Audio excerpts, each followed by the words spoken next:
Oke.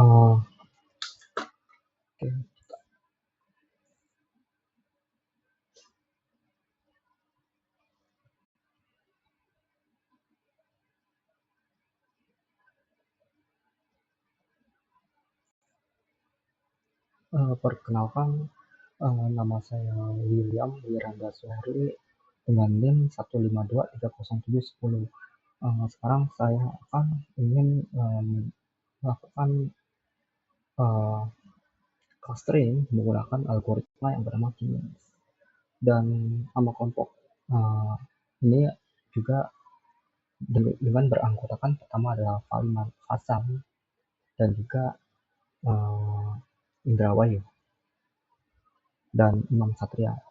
Dan kali ini dengan tugas data science adalah untuk mengetahui hubungan antara uh, relasi pendapatan dan pengeluaran setiap customer yang berada di dalam mall. Oke, kita mulai saja. Pertama, ini adalah tampilan dari Orange dan pertama kita bisa buka yang namanya file dan karena kita udah ada datasetnya, kita ambil aja di sini, kita load dari dan di dataset ini terdapat 200 row dan beranggotakan tentang yang memiliki kolom tentang customer ID, gender, usia, dan pendapatan dan pengeluaran. Dan K-means pada dasarnya menggunakan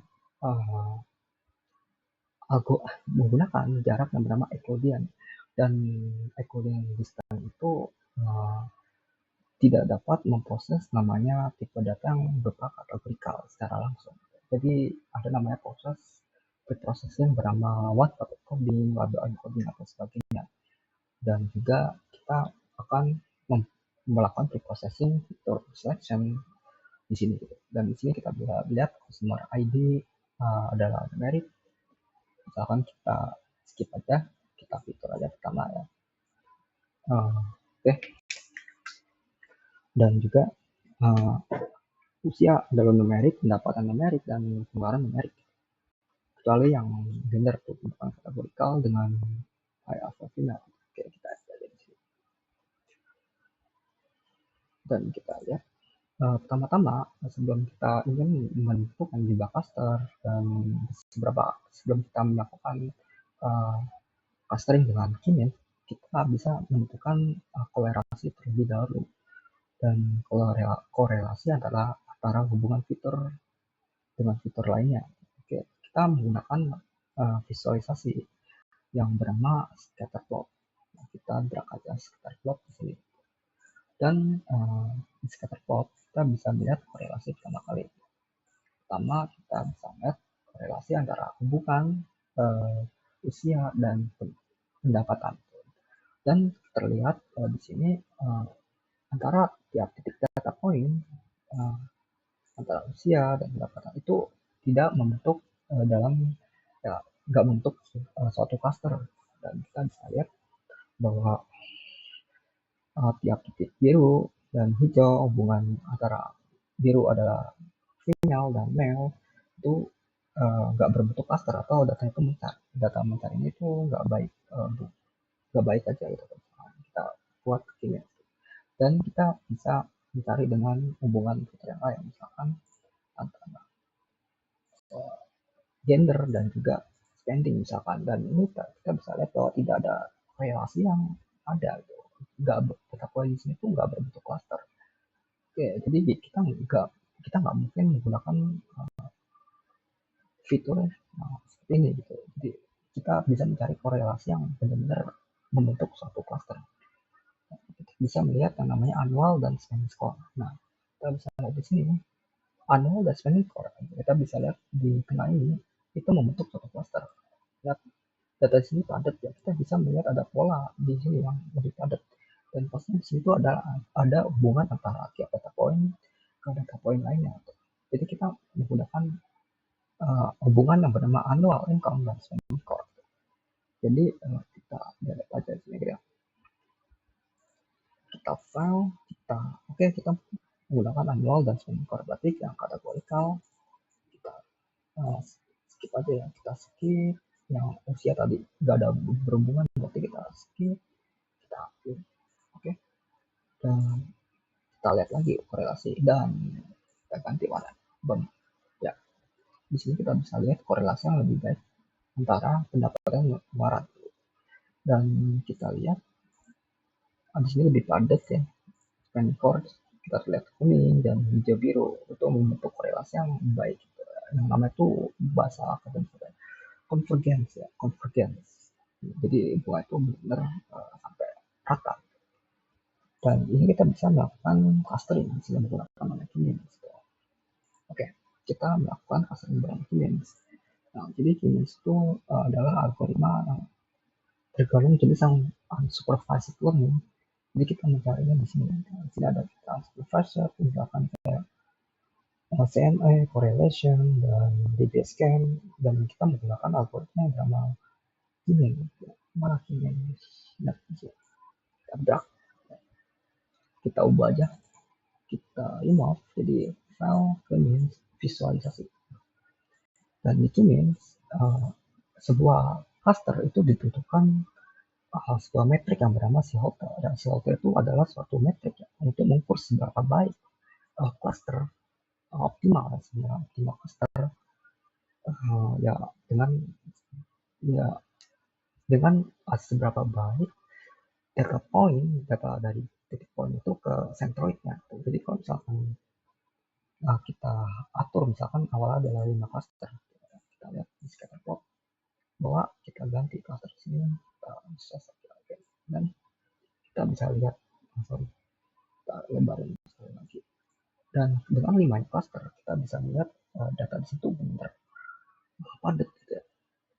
Ya istilahnya antara centroid dan centroid, misalnya kita atau centroid itu di sini gitu ya, kita atau lokasi centroid sebenarnya, tapi bisa dilihat dari visual aja.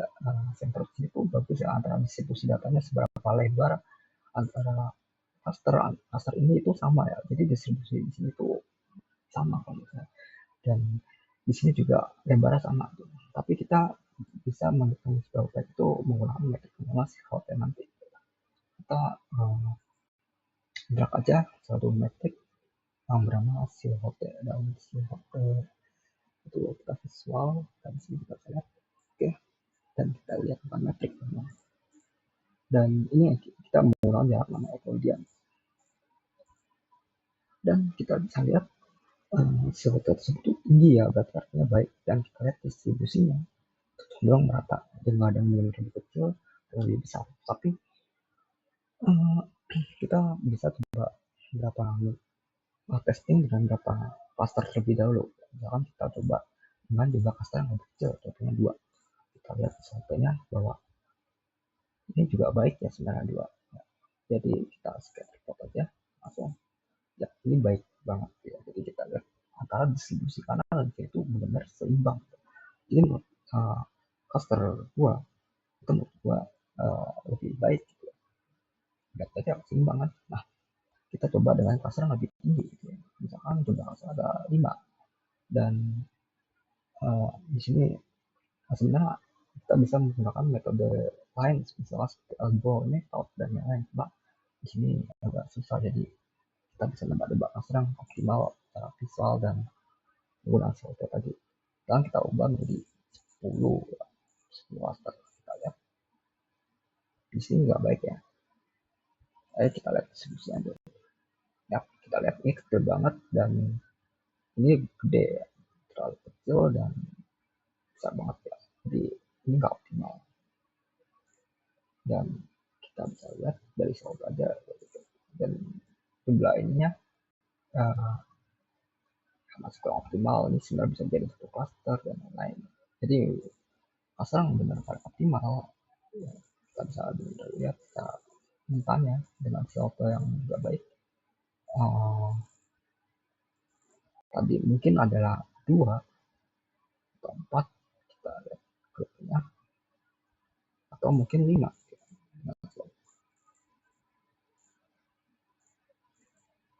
Ya, ini juga baik ya, nggak terlalu ini, kita bisa melakukan cluster antara 5 atau mungkin kita turunin kalau misalkan kita tadi 8 kita cek dan nggak baik,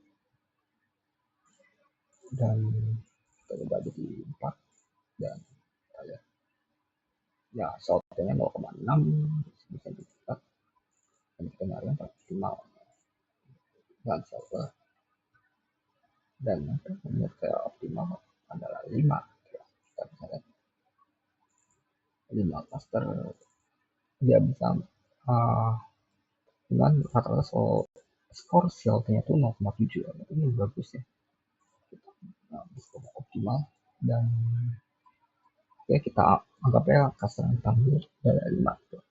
Dan antara titik poin dan centroidnya, dan kita bisa melihat bahwa semakin besar pendapatan dan juga orang yang memiliki pendapatan besar tapi juga memiliki pengeluaran yang lebih besar, begitu juga sebaliknya. Kita bisa lihat bahwa orang-orang dengan pendapatan besar itu pasti pengeluarannya besar di sini ya, di cluster yang merah, sedangkan cluster yang antara oranye atau ungu atau kuning itu memiliki pengeluaran kecil, yang oranye dengan pendapatan kecil, sedangkan cluster kuning itu memiliki pengeluaran yang besar dengan pendapatan yang kecil, yang di bawah si merah tersebut. Dan silakan biru rata-rata 70 dan cluster hijau memiliki pengeluaran kecil dan pendapatannya besar. Dan cukup sekian aja presentasi hari ini. Saya